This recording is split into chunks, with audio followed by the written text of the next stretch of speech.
It is my always wonderful pleasure to be able to start these award ceremonies on this, and these occasions are just outstanding. It really comes to my heart to understand what this represents. This group of people doesn't ever get together. With this breadth and width of knowledge and experience, it's very difficult to find any other venue that I know of in this part of the world that brings these people together. And hopefully this will provide an opportunity on an annual basis for y'all to all come together and enjoy seeing each other.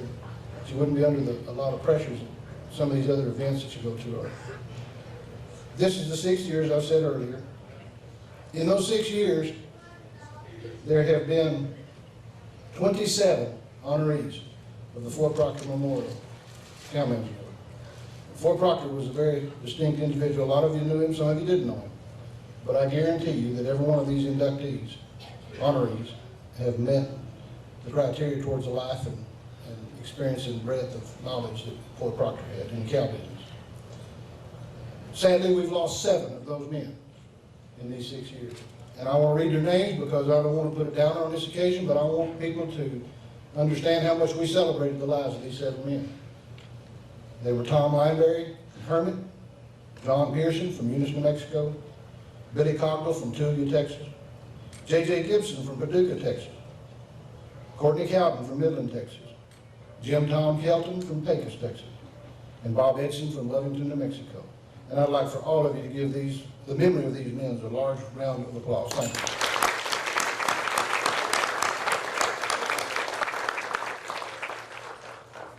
It's now my distinct pleasure to introduce the MC for the awards tonight, who is probably the second longest standing board member of the Haley Library Board, maybe the longest, I'm not for sure. We don't keep many records about that kind of stuff. He's a rancher from Amarillo, lives in Amarillo now. He has ranching operations near Boise City and near Des Moines, up in Oklahoma and northeastern New Mexico. He is a distinct asset and has been for many years to the Haley Library and to the ideals that all these people have typified. His sons John and Carr that look after the properties, and sadly they couldn't be here tonight because they've got ranch business to tend to, and that's what makes things keep going. Robert Carr Vincent, come to the podium, please.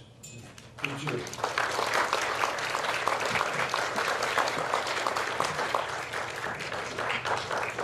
Thank you, Pat.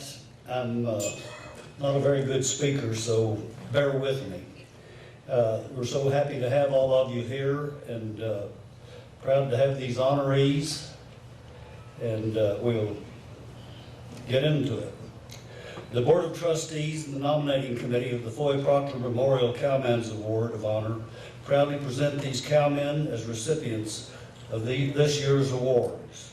The men and women who have been recipients of this award in previous years have been, as the bronze plaque at the entrance to the library states, recognized for a remarkable lifetime spent at the careful handling of cows and calves, for their art and proficiency at this work horseback, and in recognition of the wisdom and distinction they acquired in a lifetime devoted to the business of cattle.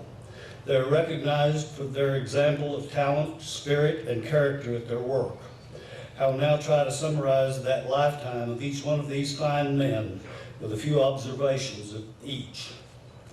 Johnnie Burson of Silverton, Texas, was born in Briscoe County in the Texas Panhandle, the son of John Hiram Burson and Margaret Young Burson. Both parents were descended from early Texas pioneer ranchers. Johnnie grew up on the Double Diamond Ranch in Briscoe County. Johnnie married his beloved Alma Dean Griffith in October of 1939. Mama Dean, as she is affectionately known, and Johnnie were the proud parents of 3 children, a daughter and 2 sons. One son, Jimmy, lives on the family ranch near Silverton and carries on the ranching traditions of the Burson family. Their daughter, Judy Burson Welsh, was lost to illness a few years ago. The eldest son, John Howard Burson, runs the Valley Bank of Commerce in Roswell, New Mexico. Johnnie and Mama Dean are active and devoted members of the First Baptist Church in Silverton, where they reared their family. Johnnie has served on the local school board and been in other civic involvements. The Burson family includes 9 grandchildren and 15 great-grandchildren. Johnnie wants them to enjoy health, happiness, service to the Lord, and to prosper. Johnnie relates that his greatest pleasure in his work life have been derived from producing top cattle, riding good horses, and winning in competitive calf and team roping, and winning cutting horse contests. His favorite horse was named Tater, a 1944 foal whom he described as a good cow horse, show horse, race horse, calf roping horse, and babysitter. I think you will find this an interesting fact. Johnnie has spent some of his time writing cowboy poetry. In 1990, he published an attractive little pamphlet entitled A Bit of Ranch Romance, a collection of a dozen of his poems. The first in the collection is a one-page tribute to his favorite bull. The second is a two-page tribute to Mama Dean, written for her following their golden wedding anniversary. In the fourth poem of the collection, Johnnie remembers the worst pitching horse he had ever seen, Buckshot. His father kept him until he was 12 years old, and only one man, Nash Blasingame, ever rode him pitching. Johnnie had been thrown twice by Buckshot and wrote, "I was glad to see him go." So goes the life of cowman. Ladies and gentlemen, I present to you Mr. Johnnie Burson.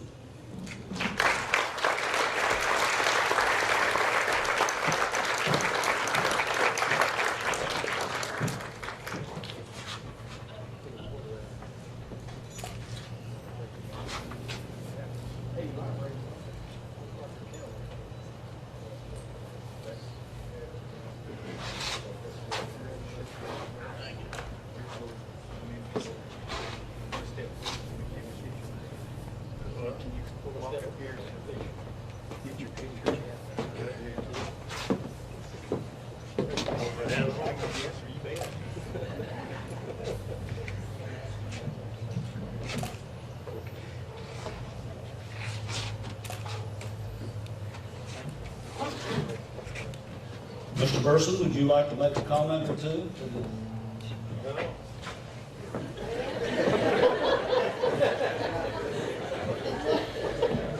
I appreciate this honor very much. I really don't think I deserve it, because I know there's a lot of other men that have been active in the cattle business just as much as I have, but if I had to do it all over again, I wouldn't make any changes, except I might not sell the bucking horse. I might just keep him around. Thank you. Thank you, Mr. Burson.